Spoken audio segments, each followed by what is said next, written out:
Hi Hello. Amy, how you doing? Hi, Emma. Yeah, very well. How are you? I'm very good, thank you, my darling. Thank you for being here today. Lovely to see you in your beautiful green jumper. You're looking glamorous as ever. Yeah, thank you. Nice to see you as well. It's been a while. I know it has, hasn't it? It has. So for everybody listening, me and Amy are friends. We met through the Women in Southern Enterprise Group, which is here in Devon, which is south of the UK. But yeah, we haven't caught up for a while, have we? It's been No, what with just COVID and COVID. everything else. Mm. But how Yeah. you've been well and the family's all well? Yeah, yeah, we've been good. Thank you. We've coped. We've come out the other side. We did all get COVID back in July. Oh, oh Um, dear. but I think it was kind of feels like it was inevitable. So Yeah, uh, we all came out the other side. So and had a lovely summer. So yeah, good. all good. Kids gone back to school. Oh, I'm All right. pleased. Yeah. I'm pleased. Well, thank you for being here today, my darling. I appreciate you taking the time out. So Thank the you. reason for this podcast, this is the Crossroads Cafe podcast, and the reason myself and the lovely Felicity, who no longer does the podcast with me, unfortunately, but we started out this podcast with this sort of vision of just trying to inspire women. And actually, it all started when the pandemic hit, because me Mm. and Felicity, we caught up, together. She's Yeah. in, where's she? She's down in Margate.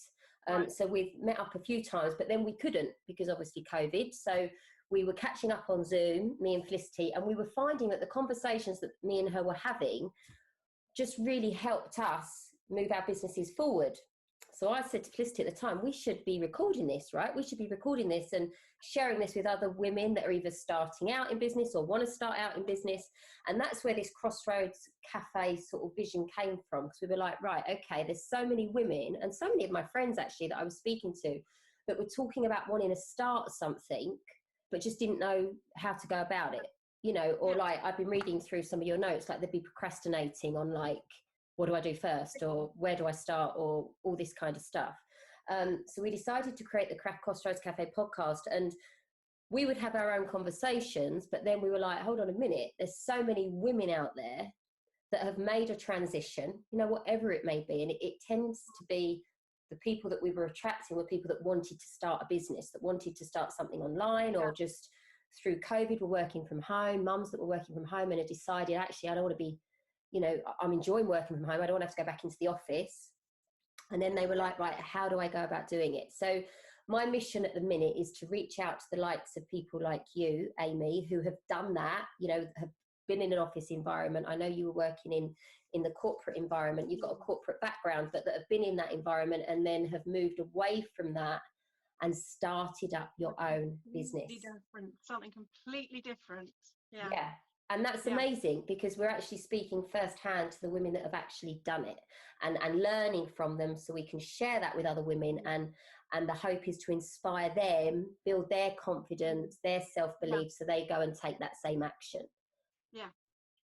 Very So, well done, you. yeah, thank you, darling. So in light of that, can you just tell us a little bit about you and your business and how it all began for you? So I am a solution-focused hypnotherapist, and I do kind of make it clear that I'm solution-focused because there's many different hypnotherapists out there, and all are brilliant. But just my route, my way I go is solution focused. So I'm very future focused, forward looking. I'm not problem phobic, so it doesn't mean that we can't talk about the problem. But what I do is I use neuroscience around how the brain works, Yeah. and we use that information to really sort of empower ourselves and Yes. understand what's happening to help us start to make the changes we want to make. Because if we can really understand how the brain works, then actually we can learn to take control of how we think and how we feel, our behaviors, our actions, and our responses. So that's why I kind of like to say I'm solution focused. How did I get into it? Well, as you said, I came from a corporate background, 20 years working in financial services. I was for most of that I was actually a line manager of some sort, working in sales, and it was good. I can't complain. The company was good to work for, had its ups and downs. But actually I suffered from trichotillomania, which is an anxiety disorder, which means I basically pulled all my hair out. And And I where did that, sorry to jump in, where do you think that stemmed from? Do you think that was stress and anxiety, maybe in your office job, in your corporate? No, I started it when I was 17. Right, okay. So change. So it's because a lot of the time these are just signs that our general anxiety is up. So an anxiety disorder or something like that, or these different things. That's why there's so many different things I can help with, because actually what we suffer from actually can be related back to our mental health and anxiety, depression, or anger, those kind of things. So Yeah. I actually started when I was 17, and it's when I was putting a lot of pressure on myself going from A levels into university. I really wanted to do well, and I didn't have much self-esteem. I didn't. So I really put a lot of pressure on myself. And so I started putting my hair out, and it went on for quite a few years. I still went traveling around the world. I still got my degree, you know. And this is what I will always say about people that are really suffering from mental health.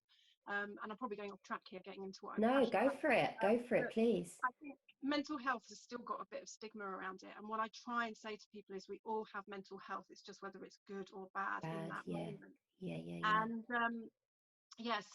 so I I discovered hypnotherapy probably late 20s, and it changed everything for me. It really did. So it's amazing. It changed the way I felt about myself, the way I thought and everything. And then fast forward, I don't know how many years, 2014 diagnosed with cancer. Pretty tough year. 2015 ended up in mental and physical breakdown, really, because of everything. And I suppose my stress bucket was up here, and I put a lot of pressure on myself. And at that point I went on sabbatical, and I started seeing my hypnotherapist again.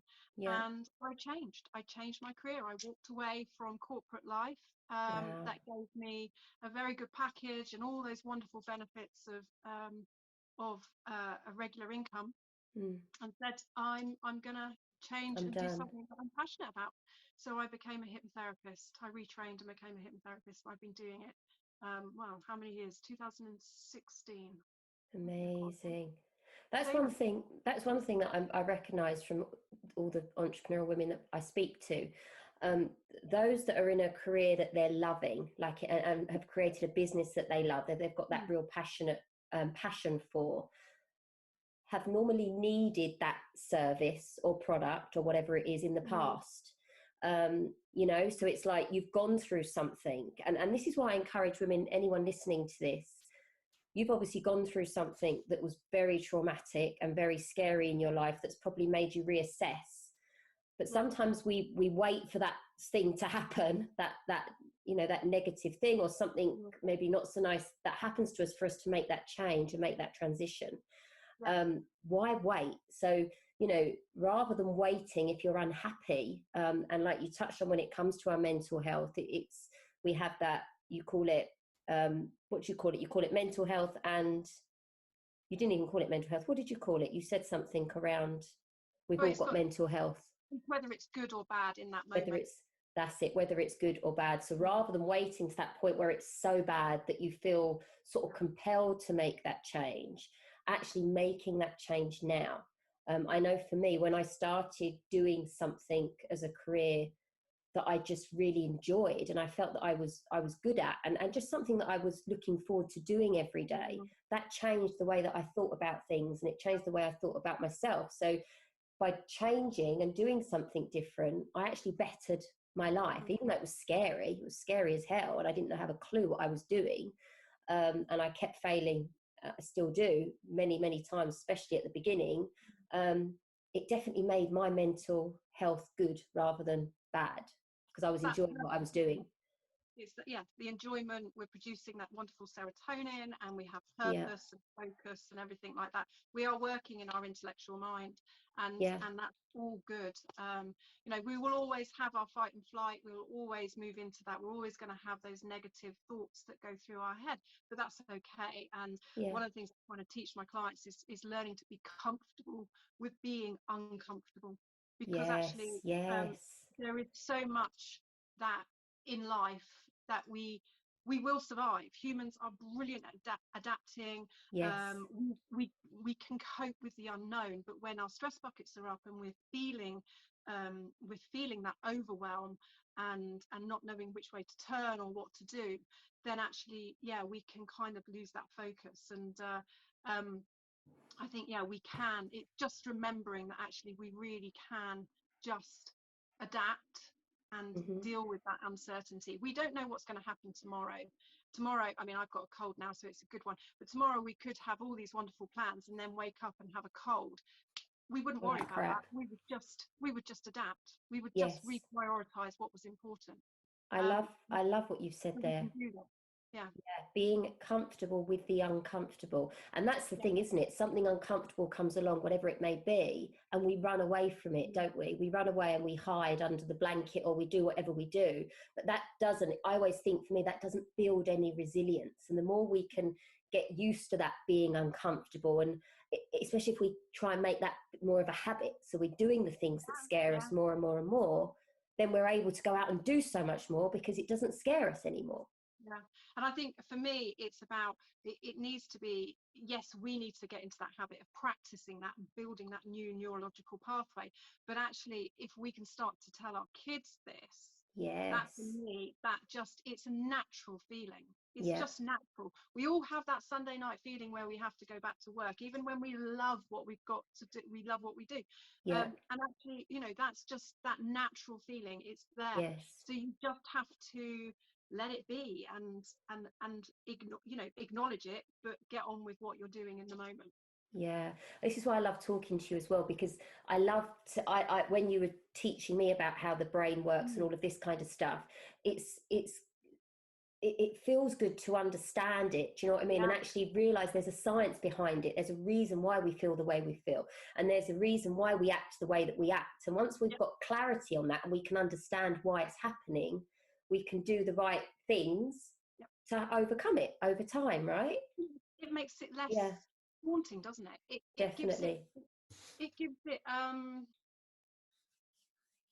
it's factual. Yes. I suppose, you know, it's tangible, maybe. Yes. Is that the right word?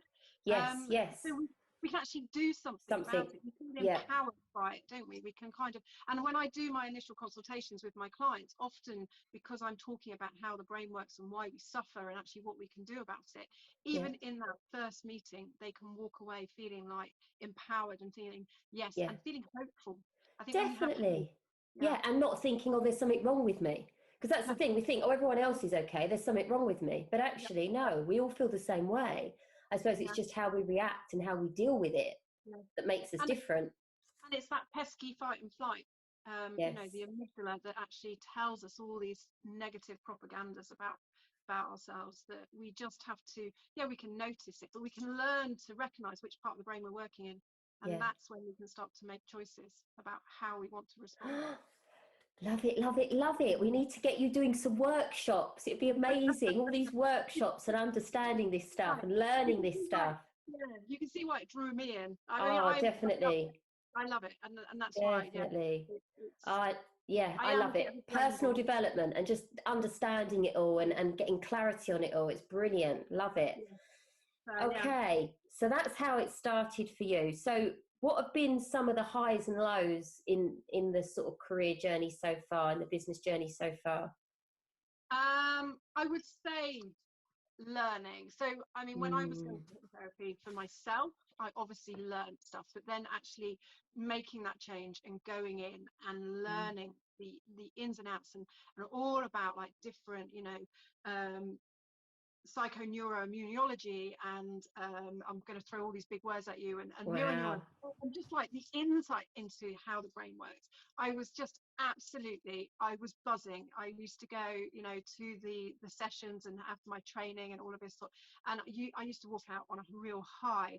And I think even now, whenever I do my sort of CBDs, my continual professional development, I'm talking to these people that really know their stuff and they're experts in these particular subjects, and you walk away going, this is you buzz from knowing more and being able to use that with your clients. I think making the decision to change, it was scary, but actually it was the right decision, and actually being brave and stepping out of my comfort zone, because working for a company with an amazing package, and I did have, you know, that amazing salary and holidays and everything, you know, the golden handcuffs, as I called it, Yes. keeping me there. They were, it was scary, because I was Yes. going out on my own and I was giving up quite a lot.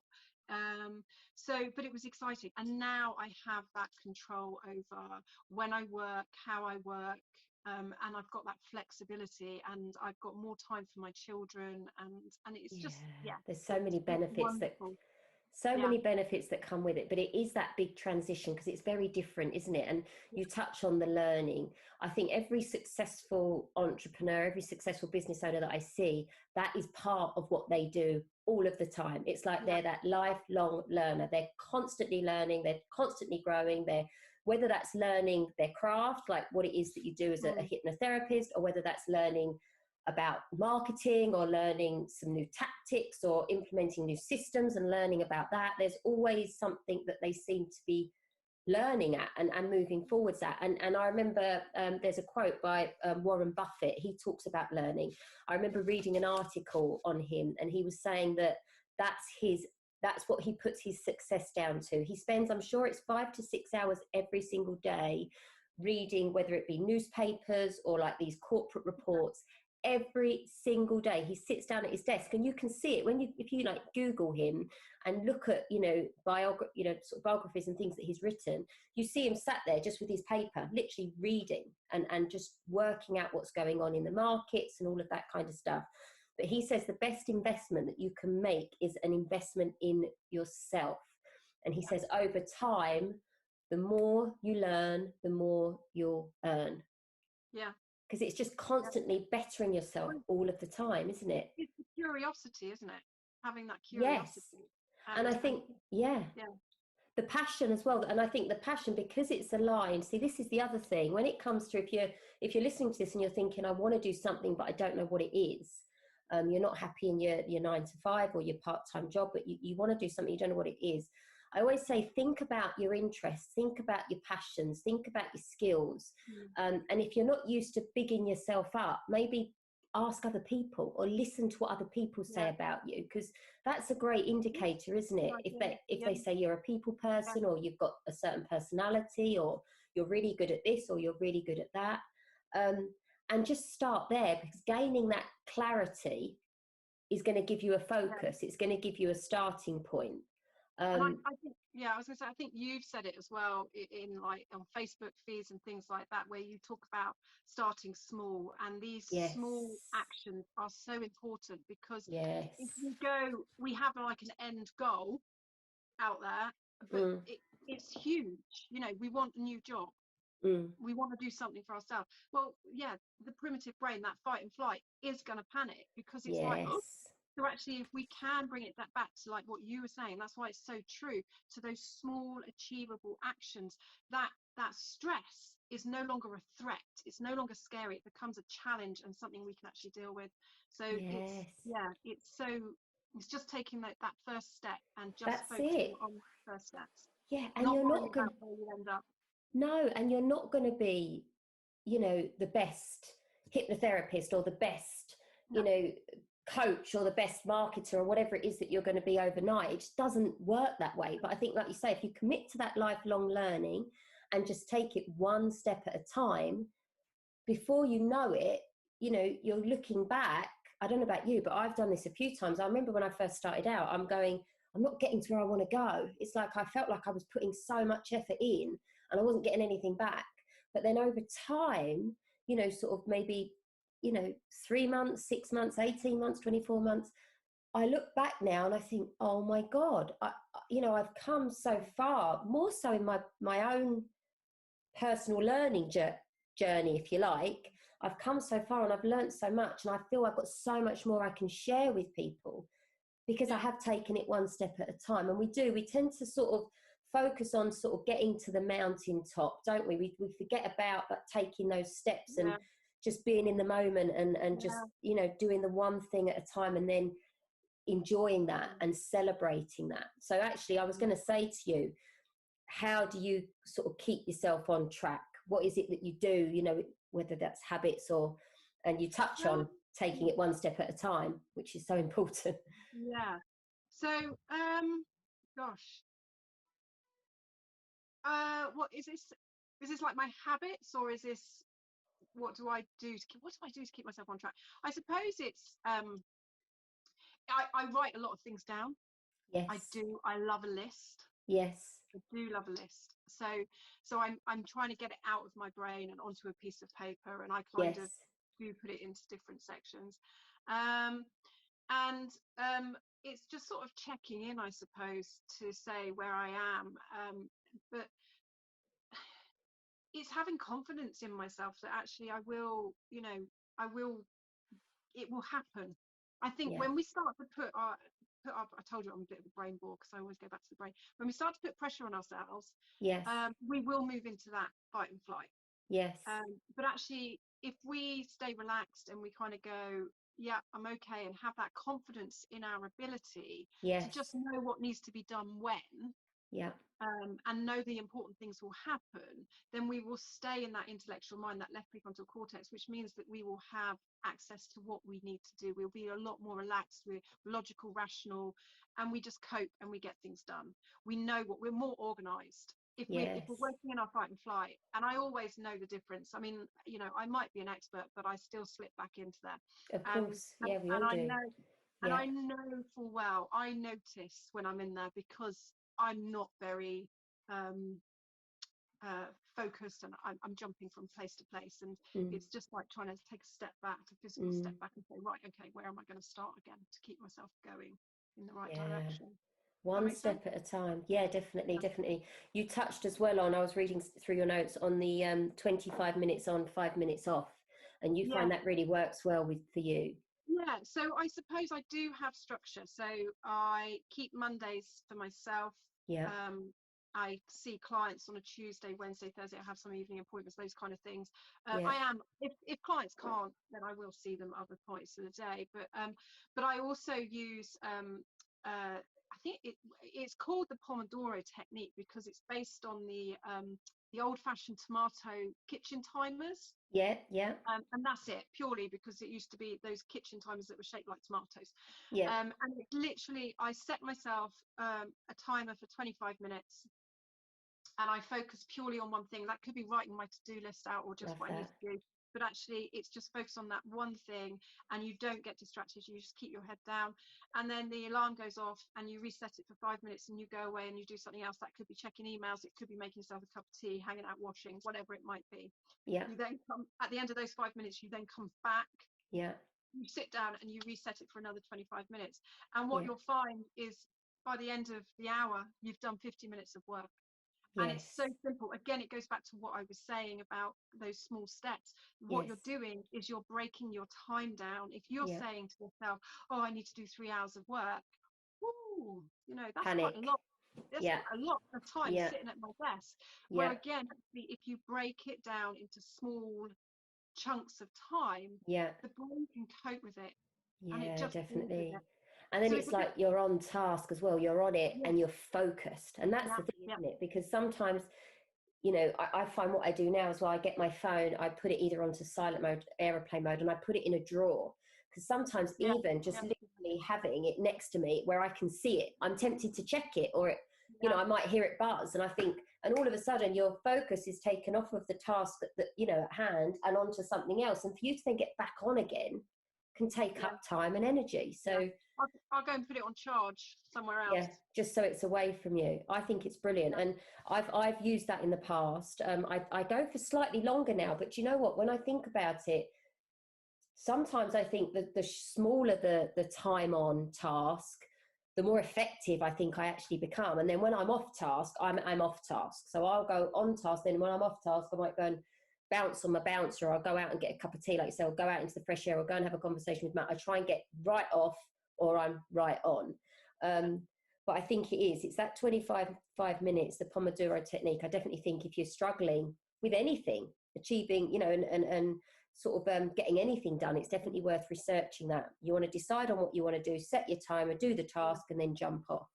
And I think that kind of focus is important because and I don't know whether I'm sort of jumping around here, but you said about sort of, I suppose, lows or challenges earlier. And I think one of those challenges that I had was going from a corporate world where I had a team around me, not just my Yes. own teams, but then my management team.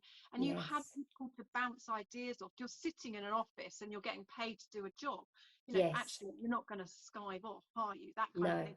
Yeah. So having that, always having that team around me, going to working on my own, Mm. and not having the place to bounce ideas off, and kind of feeling that was quite a challenge Yes. for me. And I think that's why having your strategies, and everybody's different, Yeah. but getting to believing in yourself that you will know what your strategies are that are right for you, and actually having those strategies to help you keep that focus, because Mm. working from home, and I Mm. see my clients in my house. I've got a therapy room, and actually it's very easy to get distracted by housework and Yes. home life, Yes. and I think it's having those strategies, definitely having those Yeah. strategies, repeating I hear myself. you.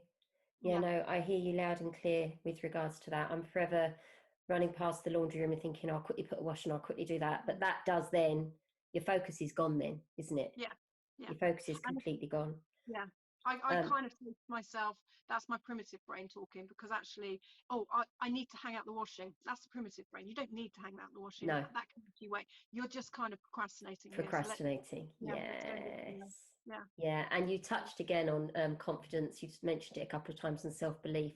And I think this is one of the key things, isn't it? When we've got an idea in our head and we want to start something, normally we procrastinate, we doubt ourselves, we start maybe pulling a few things together or writing a few ideas down, and then we might feel overwhelmed with all these other things that we've got going on, whether it be, I've got this idea, but I've also got the kids, and I've got this, and I want to do this, and I want to do that. I think the confidence and the self-belief piece, and I mean, I work on confidence all of the time, and I still struggle with my confidence. The confidence and the self-belief piece is definitely a process. Again, that's another strategy that you can build, but that certainly comes in taking action. The confidence and self-belief certainly comes in Yeah, doing absolutely. the thing that you want to do, and doing the thing that you're telling yourself over and over again that you want to do. Um, that's a process. It Yeah, takes time. You don't yeah, have to have the confidence to start. The confidence comes from you yeah, starting yeah, absolutely. consistently. That is Yeah, so true. And again, I say that to my clients. We yeah, don't get confidence and then do something. We have no, to do something to get to confidence. build the And confidence. you can see that, because again, if you talk about neurotransmitters, so we have all these wonderful neurotransmitters, serotonin, dopamine, oxytocin, whatever, all of them going through our brain that really act as the catalyst for healthy mental behavior. Yeah, And what we get is, when we push ourselves to do something that is out of our comfort zone and a bit of a challenge, it may not be successful, but we still get just a little bit of serotonin, or some serotonin. We still get the dopamine, and yeah, that makes us want to do it again. So again, we practice yes, it again, and we'll yes, get more dopamine and more serotonin. So we'll do it again, and we will eventually, like we've talked about, the more we practice, like riding a bike, the better we get at it. yeah, And we've got that ability, but again, it's seeing it. But we have got to go, do something and get the confidence by doing it by doing more it. and more and more, practicing That's it. it. And we can start small, so we haven't got to overwhelm ourselves. We haven't got to go in big time, like guns are blazing, and then go, oh my God, this is terrifying. I can't do it. We can start nice and small, but you have to start. You have to start somewhere. That's what it's all about. That's amazing. So, what's coming up for you? What have you got?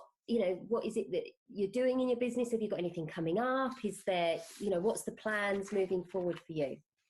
So, honestly, I mean, when I lived in Bristol, I used to go in and do workshops for big companies, and I loved Mm, it. yeah, I I bet. didn't realise how much of a presenter, or how much that I liked to be centre stage, until I started doing something that actually I was passionate about. And it goes back Yes. to what you were saying earlier about actually helping people before they actually needed me, because I was teaching them how the brain works. So I used to do that, and I loved it. But actually, living down here, it kind of feels like actually I'm seeing my one-to-one clients, and I'm I'm happy with that. I am. Brilliant. Honestly, I love Good. working with those clients.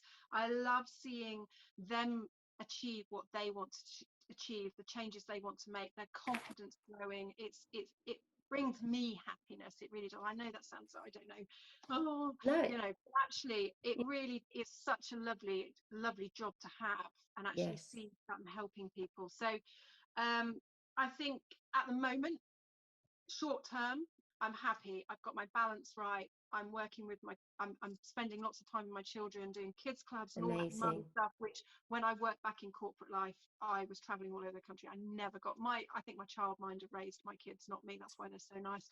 And so yeah, so I'm enjoying that, being a mum, if I'm honest, and I'm loving having the time, working part-time and seeing people that want to work with me, and I can help as they grow up and don't need me anymore. Yeah, I probably more, yeah. I don't know, maybe Oh, by they then grow I'll up be so like, yeah, quick. They ready grow, to go back. yeah, that's it. That's it. They'll be off, So, you'll be working, you'll be like, hold on, I want them back. I want them back. And that's the key thing. You've got to enjoy what's in front of you. We forget that, don't we? We think about all these goals and these places we want to get to. And sometimes we forget what's right in front of our faces.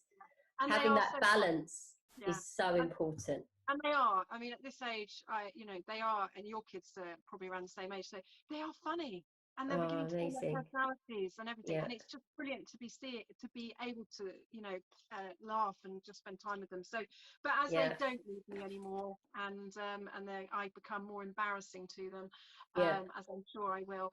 I think, yeah, getting back out and actually starting to actually work with people as work groups, workshops and things like that, and just expanding that kind of helping people learn how the brain works. I think I'm quite And you're amazing at that. I can imagine like being thank you. in a room with you. I know when you did a sort of workshop for Yeah, us girls in the Wise group, and you know, you're very engaging, and the way you teach and the way that you present is very, you know, it's very easy to yeah, understand. It's not overcomplicated, so you can really understand it and you can take it on board.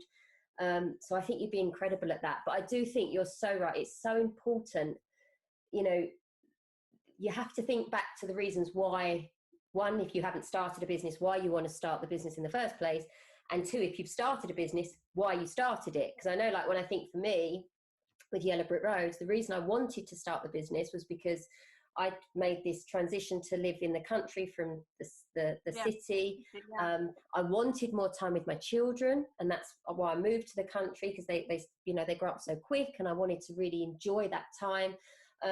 But then on the other hand of the scale, I've got, you know, I'm not sure what part of my brain this is talking, but I've then got the Emma that wants to build this community of women that, you know, are struggling or were struggling, but are sort of really realizing their full potential, and they're going after their goals. I want to build this and I want to create this, but I can't spend all my time creating that and building this business and running these workshops and building these online programs and then not have time with my yeah. family. And I had, go sorry, on, Amy. no, you go No, on. You I go. was just going to say, and it is finding that balance. And I had a bit of realization this year, back in, where are we now, March. My mum was diagnosed with cancer. She had breast cancer, and initially I was like, oh, you know, positive pants, it'll be fine, don't worry, there's nothing wrong. And as it turned out, it was a very sort of unfamiliar breast cancer. They actually Right. thought it was secondary and it was coming from Yeah. somewhere else. So it was called I think it was called like a triple negative metaplastic carcinoma or something. It grew very, very quickly. So she had to go in, and my mum literally lives with us. We went in and we had this mastectomy, and we've had all this treatment, and it just completely blew everything up in the air for me. Like, literally, I could not focus on Yeah, anything because I was freaking out about her. yeah. But actually, as crazy as it sounds, it was one of the best things that could have possibly happened, because since I got down here, my vision and my why for doing what I was doing was to have more time with my kids. But actually, what I was doing wasn't allowing me more time with my kids. And this presented itself to me, and it actually made me sit back and go, you need to find balance. You need to find balance. I want time with my mum. I want time with my kids. I want time with Matt. I want to run my business. But if one's completely on, the others are completely off. So you're absolutely right, because I think this goes back to why when I changed my life, was that it was just saying enough's enough. Yeah, Actually, where's our priorities? massively. Yeah. And that was it. It wasn't, we didn't have that balance right. So I completely understand that. I Mm, completely understand that mm, that thought pattern. But mm. also I think, oh, it's gone from my head. I was going to say, I think, it's gone, completely gone. Don't worry. I do that all the time. That's It will mum come brain. back. It That's will mum come back when brain. you finish. I'll go, that's what I Yeah, was going to that's say. what it was. No, it Yeah. is. It's finding the balance. But I just think for anyone listening, it's really, you know, shit things happen all the time. Mm. And they happen to all of us, and some unfortunately worse than others. Um, but I'm always like, don't let it get to that point. If you can help it, learn from other people. And again, another reason we do the podcast, because it's great Yeah. for women to hear other people's experiences and, their journeys and all that kind of stuff. But don't let it get to that point where you're forced maybe to make a decision. Do it now. Make the decision now. Decide what it is that you want. Decide why it is that you want it. And just like you say, slowly put those actions in place, those small steps in place to get you there. Because over time, initially, it feels such a faraway dream. But over time, with consistent action, you'll get there. Yeah, and it's come back to me. I know it Because would. it is about, you knew it would come back. It's about looking after ourselves. Yeah, Yes. because actually when we do look after ourselves, when we take time, and we talk about self-care, but self-care isn't just about going for a walk and being mindful. It is about putting our boundaries in place and Yes. being true to ourselves. Yes. When we look Authenticity. after ourselves and we make ourselves a priority, then actually we do have more to give. So we are likely to do a better job. Yes. Better job at Fill being your own cup up first, hey? yeah, That's what Oprah says, doesn't she? Fill your cup till your cup runneth over. And then you have more to give everyone else. Otherwise, you're literally trying to give from an empty cup, and it's impossible. And it makes you feel like shit.